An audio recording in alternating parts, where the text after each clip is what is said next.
Hi, I'm making this video to demonstrate the procedure that I follow to centralize a table of content like we have here.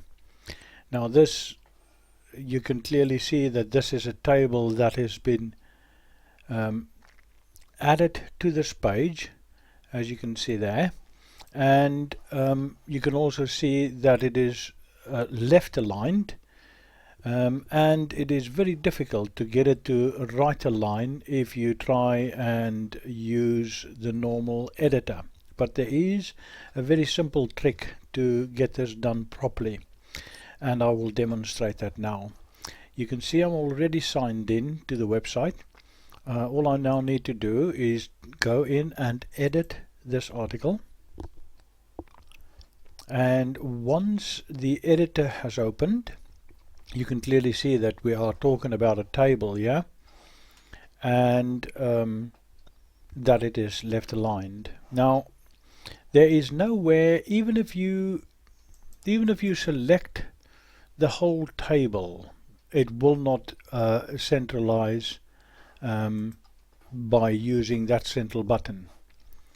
It will not work. Okay, so the only way you can really go about doing this is to go into the source code for this article, and it's a very simple process, and I'll demonstrate that now. You click on the source button and it gives you the source code. Now you can clearly see there's a table and how the table is specified in proper HTML, which is what the computer will understand. And there is the whole table. So I'm scrolling back up to the top, and the thing to do is very simple.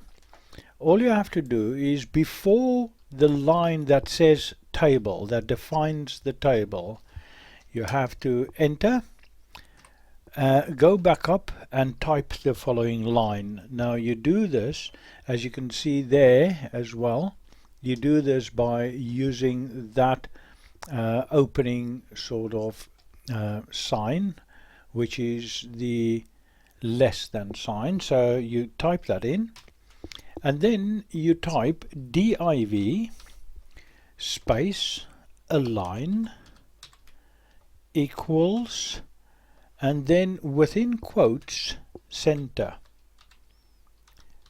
But you will realize that I've now spelled center the British way, and that won't work. You have to spell it the American way, which is ER instead of RE. You close the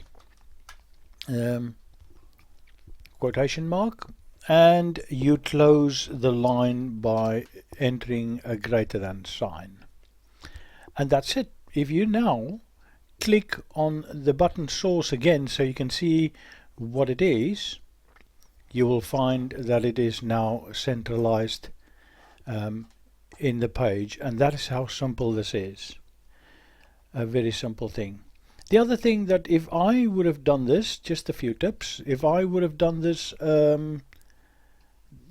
this table, I would have done maybe a few things to improve it very slightly. Not really an improvement, but you can highlight the top line, and then you can click on bold. That'll make the top line bold, and then you can actually select the whole document. And instead of using the format normal, if you use, now I want to point out before I do that, have a look at the gap between the lines.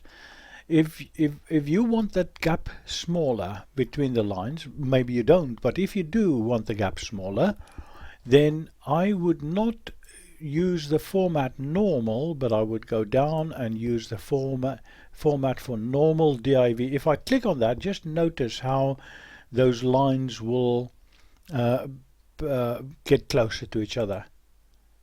I just clicked on it, and there you can see that it now looks much closer to each other, more compact, probably more the way you would like to see it when you print this thing out. but maybe you want it to be wider. But this is for any future reference. This shows you how things are done. Just notice that there is something else here that probably don't need to be there. So I'm going to just use the backspace to get rid of all that. And normally in a thing like this I would leave 2 lines. That is sufficient, so you don't have too much of a white space at the bottom of your article. But okay, so this is it. What I'm not going to do is I'm not going to change this myself. Oh, I see that never did change. Oops, let me just fix that. That did not change to bold, very strangely, so I'm just clicking on bold again, and then you've got a bold column heading. And I'm not going to save this, I'm going to cancel out of this. You should go into this thing yourself and have a look at it and change it, you know, just for the sake of practice. I'm going to post this video under the training,